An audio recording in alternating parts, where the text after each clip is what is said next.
Oh, I got some juicy news for you. Profit First app version 2.0 is here.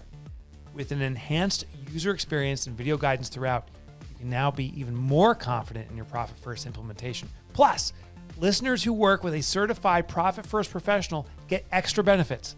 Check it out now at www.profitfirstapp.com. Today, right here, right now, this is the moment that you will finally say, I'm growing my accounting practice, and you're going to discover exactly how right here, right now, on the Grow My Accounting Practice podcast. Welcome back, everyone. I'm Ron Saharian, co-founder of Profit First Professionals. And I'm Liz Sporn, a guide here at Profit First Professionals. And I'm the third wheel. Mike McAllowitz here, It's true. author of Profit First. I got a brand new book coming out on personal finance. It is called The Money Habit. I can share that finally. You're listening to GMAP. This is a show that grows your accounting, bookkeeping, or coaching practice. We do it through a great interview today. We have Liz Caruso joining us. I'm going to tell you just a little bit what we're talking about. We do it through Iran Insider Access, something he's doing at our offices you can use, and also GMAP Now Tax. Last thing, I want you to be prepared. We're going to talk about events today. If you're an accountant, bookkeeper, or coach, you want to do events, at least you want to be speaking, maybe even host your own. You're going to learn how to build your brand through events. Yeah, guys. And don't forget to review, subscribe to Grow My Accounting Practice podcast so you never miss an episode. And I'd like to shout out Victor Lopez at FlexPoint for sponsoring today's episode. So thanks, Victor. Appreciate you. Love those guys. Yay. FlexPoint was gentlemen. very popular back in college. You would flex and then you'd point. Yeah, we loved that. All the ladies love that on the quad. That's our favorite thing. Yeah. The quad, all the ladies would just vacate and there would be just one guy, McAllowitz, looking around. Were you the guy that pushed it up from the other side? Exactly. I mean, like, look at this. Like it's pulsing. Really nice. Yeah. I used to use tape that would hold it up and I'd walk around like this. I got made fun of from my nieces and nephews because I have very skinny noodle arms, as they like to call them. Buggy so one whip. day, the what? Buggy whips. We call them buggy whips. Oh, Like, okay. That's what I have. The buggies, they just like, That's what I Wow. have. Very small little noodle arms. And so one day they were making fun of me so much that I went upstairs and shoved towels in my sleeves. So I came down and looked like Popeye. And I was like, I don't know what you guys are talking about. The kids were like, I love little kids because they laugh at my jokes. But yeah, I never got to have the gun show. I don't have that. So it's impressive. Well, we're going to learn today from our guest if that's a good idea in the first place. Like, should you be packing your clothing with towels? Yes. Her name is Liz King Caruso. She's an award-winning event strategist, consultant, and speaker, leading Liz King events and techsytalk to help businesses like ours. She actually does all the events for us and other events have professional activities and events. I use the word events a lot there. With over a decade of experience, she specializes in leveraging technology to create impactful in-person, virtual, and hybrid events. And with no further ado, we got her here. Liz, welcome to the show. Oh my. Hi, this is so exciting. It's our favorite game, Liz and Liz together again. I know, Yeah. I know. It's So gonna question always for you, be- Liz. You guess which one. Mhm. Is events within the scope of any business, or is that just a big business kind of game? No, I think events are for every business, especially small businesses, because it's the best way of making a meaningful connection to a human being who will eventually, hopefully, buy from you or be a part of your community or whatever it is that you want them to do. And I think the mistake is waiting until you're bigger, you have more budget, but actually Yeah. events are not always, I mean, people spend money on events, but they don't have to be such a time and money suck. It's the best. I mean, an event is any meeting, any two people getting together. It could be five people getting together and making a connection. So that's for every business. How I'm does- glad you said that because, when I think events, I think in gigantic events and, pomp and circumstance and all this fanfare. And then I'm thinking, how can any, smaller business, compete? I mean, are these events used to recruit, compete, or they retention, or how would a smaller company, say of 10 employees, throw on an event, and what kind of event would they even put on? Well, we're actually seeing a really big trend after COVID of smaller events. I think not just from a health and safety standpoint, but I think people did that because of health and safety reasons and then realized we get way better bang for our buck when it's a smaller group, and people stop being obsessed with our event this year was bigger than last year and more about the quality of the interactions. And so that's where, again, smaller businesses actually have an edge because you don't have to have thousands of people. And it almost is worth, actually, the ticket values go up, the sponsorship values go up when the audience is smaller and the right target. So we're seeing a big trend in things like retreats. Like I saw you're doing like a summer camp. That kind of vibe is very much what people are looking for as compared to like your traditional big conference / trade show, where I think people are tired of it. I think they're looking for something fresh. Yeah. How many more light up balls and squishy things can I give my kids? How much Right? more swag and t-shirts can you get? And how many, I mean, do any of you enjoy sitting through hours and hours of content in a dark hotel room? It's not No. everyone's favorite activity. Unless I'm we speaking. have I have a member who we've been talking a lot about strategic partnerships and growing his audience, and one of the things that he did last year, and he was a little bit nervous about it, but he has this friend and partner who is in marketing, and he is obviously in finance and bookkeeping, and they co-hosted this retreat for therapists, and it was 25 therapists, and it was exactly what you said, Liz. It was this really tight, snuggly retreat where they spent half the time talking about marketing and how to be able to share your voice a little bit more, and then the other half on profitability. And those folks, like the feedback that he got from those 25 people was enormous. And thinking of all the content that they have now, and it's what's amazing. What's your best advice for leveraging that kind of event or helping someone to break into that? Yeah, I think the key is really knowing your audience and what kind of content they're looking for. People are really wanting serious content, learning. They want to know that they're going to pay this money or they're going to spend this time and they're going to leave with really tangible takeaways that is going to make their business better or whatever the topic is. So really knowing what it is that they want to get out of it. But then I think also tackling it in a small way. So I think there's that traditional mindset of like ticket sales and sponsorships, and between those two things, you have to make everything, even out. You got to break even and make your profit and all of that kind of stuff. So even the model is changing. I think thinking about things like, can there be a virtual component? Is there something you can do hybrid? Are there things virtually that you can do leading up to an in-person event that would then make that even more impactful? We're trying to pack so much into the event, but there's so many ways to deliver the content and the connections that people want in other formats that enhances the thing. Like ticket value, for example, costs. You can pay a lot more if you're getting something over 3 months from an organization than if it's 1 or 2 days. And so the value of that becomes much bigger. So really thinking outside the box. And then the other thing is not only worrying about the content, but looking at unique locations, retreats, spending, 20% or 30 or 40% even of your time doing like casual things, not all content and learning, but some of the more fun, like we're seeing a lot of places where there's a walk-in talk. So you might be doing a discussion with someone while you're walking, or you're by the pool, but you're having a discussion on a topic sitting at the pool, or you're doing a cooking class. So really thinking about how this becomes a fun and memorable experience for your members, and delivers the content in a different way. So no, that's great. Now, one of the things that I'm thinking is our listeners are owners of accounting and bookkeeping firms primarily. Sure. They're not membership organizations. And there's already a plethora of accounting and bookkeeping mini conferences, big conferences, and stuff. But I think you're not saying start a conference like that. Are you saying that our members, who have these companies, can start almost their own community, instead of calling them customers, call them members, and unite all of their customers under, one kind of event? Yeah, I mean, that's a very good way of approaching it. So let's say your typical base of consumers fits in the retail industry or, the X industry.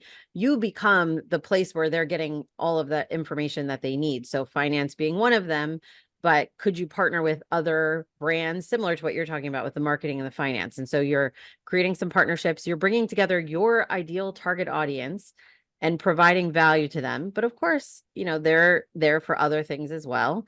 And there's the monetary side of ticket sales and sure, maybe sponsorships and other partnership things.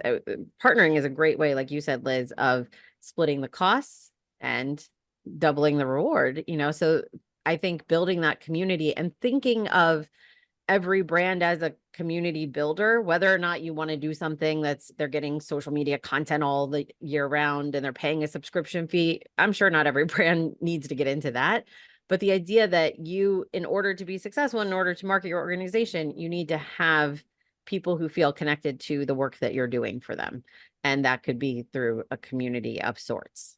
Liz, I'm thinking for our listener who maybe is a small business, maybe even a solo practitioner, they've never run an event.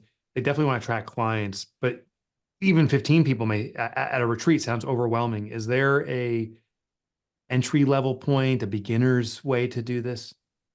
Okay. So yeah, I'm kind of a geek in this way. I'm an introvert, so this is kind of how I got my start. Was hosting events became like an easier way for me to meet people.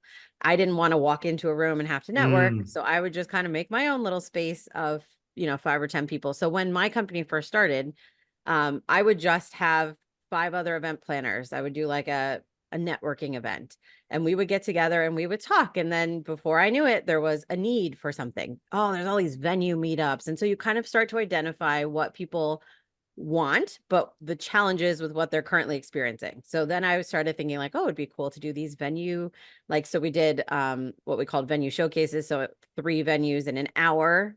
And we would just walk around New York City with lightsabers. And it ended up becoming hundreds of people who would come to these events. But we started with a very small group of people, as simple as a meetup, with what other people at that time said were our competitors, or it could be with your clients. And the idea is you're just having dinner or you're just getting drinks or something super casual and inexpensive. That is technically an event. And then you start doing that on a regular basis. You start hearing about the pain points and you grow it. And when you can tap into the thing that people really want, that's when it starts. So like our techsytalk conference that we have, that turned into a global hybrid event that we ran for over 10 years came from those little tiny meetups. And then it became a 6-figure event all on its own, a revenue stream for an event planning company with our competitors, which makes no sense really. So smart. It's great. That's, it's what any brand can do. It was me and a team of 2. I mean, you work with our team. It's a small team. We have 2 or 3 people. But it's about building over time, I think, is the key. And listening to the need and then building something that fits right in that gap that people are not currently feeling like they're getting what they want.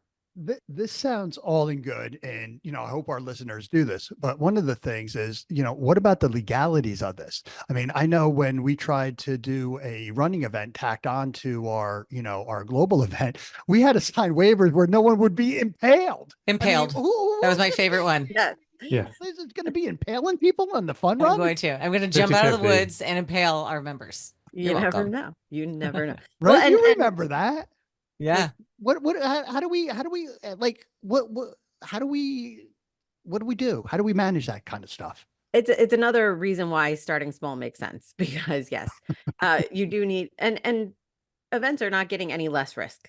I mean, there are just a billion things that could happen. We just did an event for you guys in New Orleans, and then we saw what happened in New Orleans right across the street from where we had been meeting, granted months later, but our attendees could have been in that whole street. And so this is something that the event industry is obsessed with right now, is how do you prevent people? And essentially it comes down to planning, backup plans, event insurance, great business insurance. But for the average person, that's not where you're going to start. You're going to start again with smaller events, test the waters before. Like, I'm not recommending that a retreat would be the first event ever that you do, because there's a lot of risk when people sleep. So try to do, 2 hours, 3 hours, something a day, then move it to 2 or 3 days as you grow. Risk is something that I think is changing a lot for our industry. So it is something that people have to be really concerned about. How about recouping costs? I'm always shocked regardless of the size of the event, how much it costs to put it on. How do Yes. you, Agreed. yeah, right. So how do Oops. you recoup those costs from your guests, particularly when you're starting out? Yeah. I think when you just don't have any room for error, that's the way to build. So, using myself as the example, I didn't have any money to put out. So I could only throw the size of the event that I could sell the ticket for. So what we are seeing a lot more of in the last few years is things like crowdfunded tickets. Like, here's the event, the dates, the time, the cost.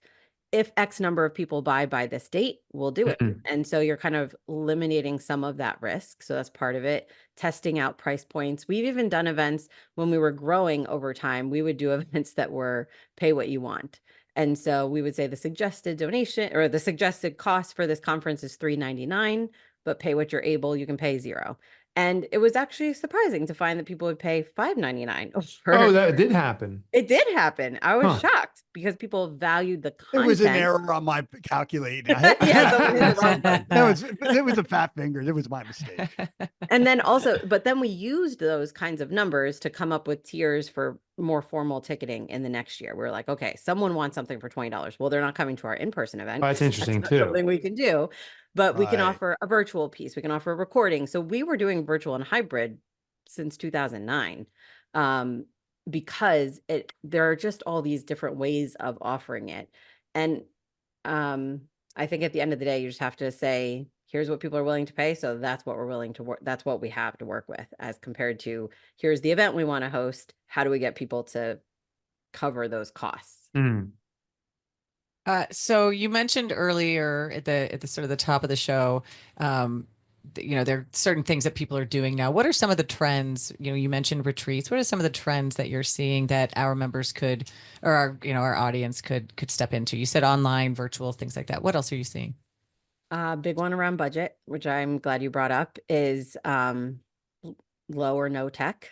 AV is a ridiculous component of Oh, that's events. interesting. So getting rid of the projectors could save you $50,000. Wow. It's like you could find another way to get that content to your attendees. And it actually involves better speaking. When speakers have to convey their material in a way that can't just be read off a screen, they're actually more interesting speakers usually. And so things like that. We're definitely seeing a move away from the classic hotels. We're definitely seeing a move towards smaller events as compared to larger. So taking your 300 or 500 person conference, bringing that down to 100-person VIP, more expensive thing that can be hosted outside of a hotel and with very low tech. So the costs go way down, but the ticket actually goes higher because it's a more kind of exclusive experience.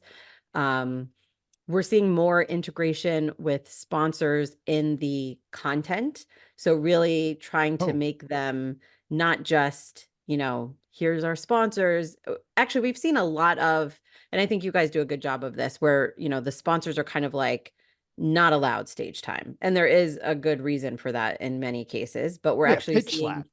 yeah, I mean, nobody wants that, but we're seeing where it's like, let's say, Microsoft or whatever company you want to use, Right. instead of them speaking, they pay for the keynote speaker for the event. They get influence in who that is and how, but they don't get to speak. So it's not putting them on stage necessarily, but it's involving I them like directly that. in the content of what's being delivered.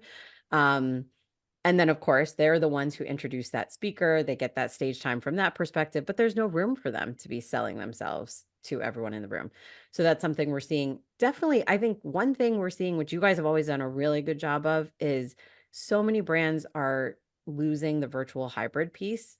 They've written it off as too expensive or unnecessary, and you're losing so much money and so much brand engagement. I mean, if someone can't come, so then they just miss the whole event, or Yeah. alternatively, they could get half of the experience in a virtual format. So that's something that I definitely think is coming back more. Brands are starting. We have some clients who are paying for pretty much everything. They're live streaming and everything, but they just put zero effort really into the experience for that audience. So really, I think we're going to see more people realizing that there is a benefit to be able to do this virtually and to Yeah, it's offer tough with different virtual though. components. You have to be focused on it, is what we learned, that have you to have put to effort. really have focus on the virtual. Yeah, you Hey, can't. Do you we have got good. any?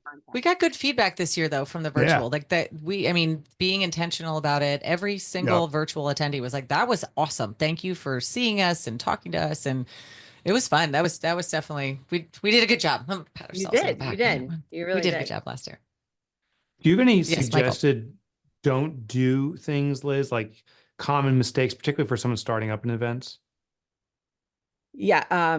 Well, one is don't spend all your money up front. So really building for, again, the money that you believe you can get in and building that experience and letting your attendees kind of grow with you. So I think a lot of people get in their mind like what they want their event to look like, and they make that happen. And then no one wants to pay that price. And that kind of Yeah. scaling up from a small event to a big event is a process. And, no one really wants to do the process, but that's what has to happen.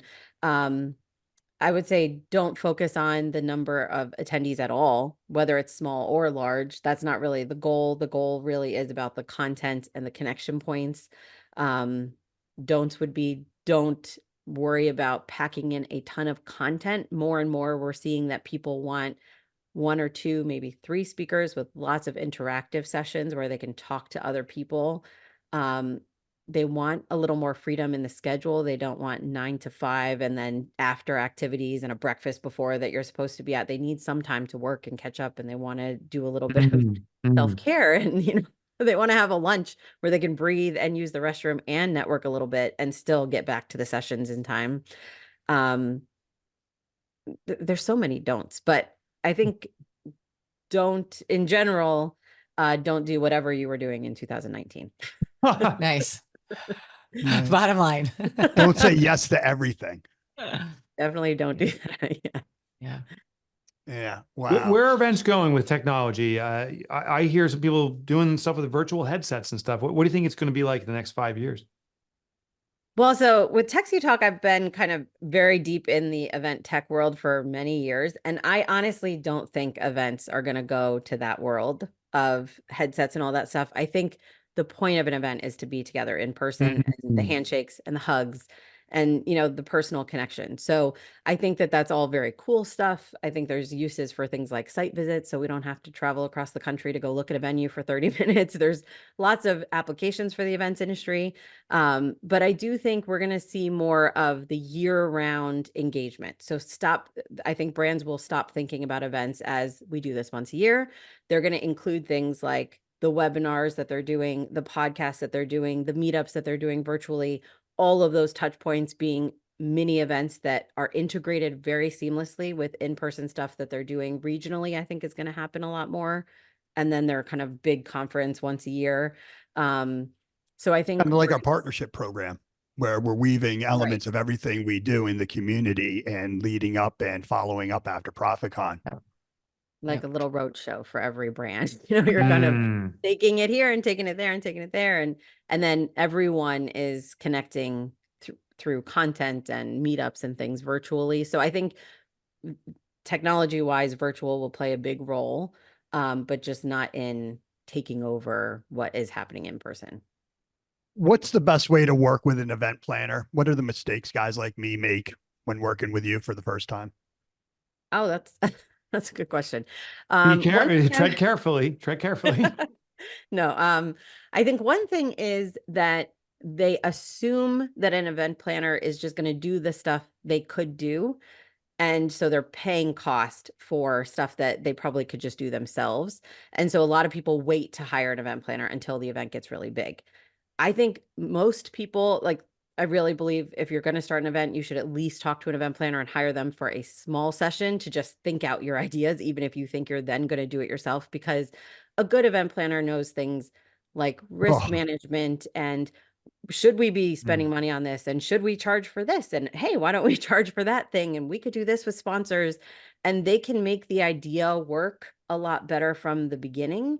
And then there's just, I think anyone who gets into doing events by themselves gets in too deep before they realize this is not something I should be doing. So whether it's that you have an attendee at your event highly allergic to peanuts and whoops, we forgot to ask about that, or you oh, have a 5K and there are all kinds of things you didn't think about, whatever those things are, other brands are getting into that. So I think involve the event planner earlier than you think, even if it's just for, budget wise, maybe it's just early scoping and then you move on by yourselves and come back and use them for more later. And the other thing is find someone who is working for you. The events industry, I would say, bad thing about it, anybody can join. So there are a lot of people out there making a ton of money on commissions and back end deals. And you want to find someone who is, it's a flat fee. They're only charging you, they're making all their money by working in your benefit. And they're not over here nickel and diming and making relationships with all the vendors, and they're not leaning you towards a venue because they have a relationship. You want someone who's just really working on your behalf, which I say because there are many who are not. I just want to hear some of your favorite things that you've seen or done, some of like highlights, because I imagine you've seen so many cool things. Like, what are some of your favorites? Eric I still- Estrada. She wasn't here for there that. for that event. Oh, sorry. I mean, Oops. I will say, I think you guys are one of the best examples of the hybrid experience, really letting your attendees choose at almost any point up to the last minute where it really doesn't make sense to switch between virtual and in-person. And you're the perfect case study of the fact that people will pay the same price for both experiences if you are thoughtful about how you deliver that, which I think is important.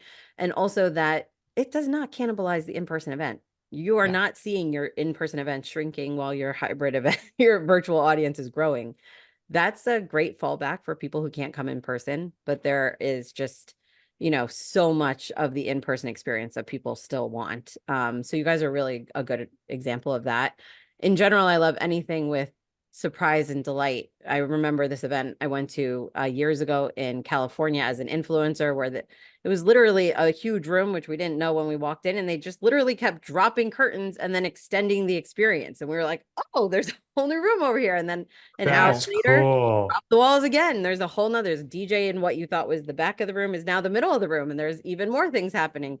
So that idea, That's cool. like, you didn't know what you were in for, and it sticks with you. I mean, I'm still talking about that event 15 years later. But so many things, but that's a few. That's cool. Yeah. I mean, nothing was better than Mike blindfolded dancing. I mean, that's an experience that'll always, Yeah, reside Liz in was my not mind. there either. I know neither I Liz's missed were all the there. good ones. Like, That's pre double Liz. No Liz is on that Pre-double. one. Not Liz Liz. and Liz Caruso. Yeah. I can't think of a better note to wrap things up. I'm looking at the clock here. We've hit our Yeah, this was time. great. Liz, before we let you go, where can our listeners maybe connect with you to help you host their event or at least learn more from you?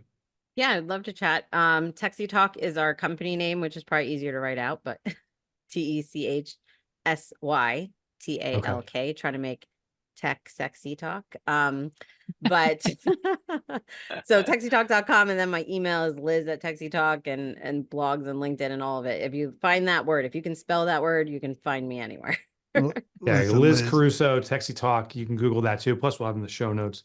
Liz, thank you so much for the information and sharing with us today. Yeah, Thank you. and thank you to your partner too, Jennifer. You guys are Yeah, awesome. Jennifer's You guys have awesome. been our go-to event planners for many, many years, and we're looking forward to continuing the relationship for many, many more. You have really helped us out over the Agreed. years, so thank you so much. Likewise. Yeah. Thank you so much. It's always Yeah. fun working Thanks, with you guys. Liz.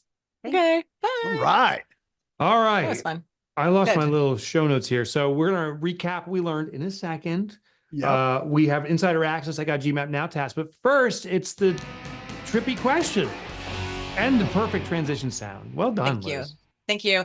All right. So my question today is, if you could spend the weekend in any city for a conference, what would it be? Liz, why don't you go first? If you had a little time to contemplate that. I want to go to Europe. So I'm going to say something like London. I think that would be real, especially being on the East Coast. I think going to Europe for something would be fun.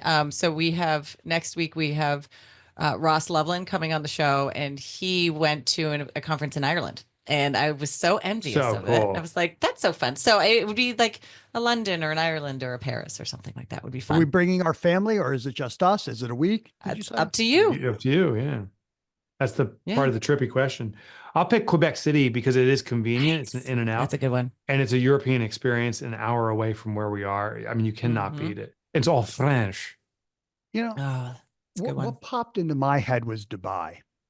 Oh, that's a Oh. good one. Yeah, Yeah. I mean, Never I'm been trying to there. think of a city. I'm trying to think of places that I would like to go and experience. And, a conference would be not only a great reason, but to pack in a vacation there. And I just think it would Yep. be, a wonderful experience to experience a conference out there.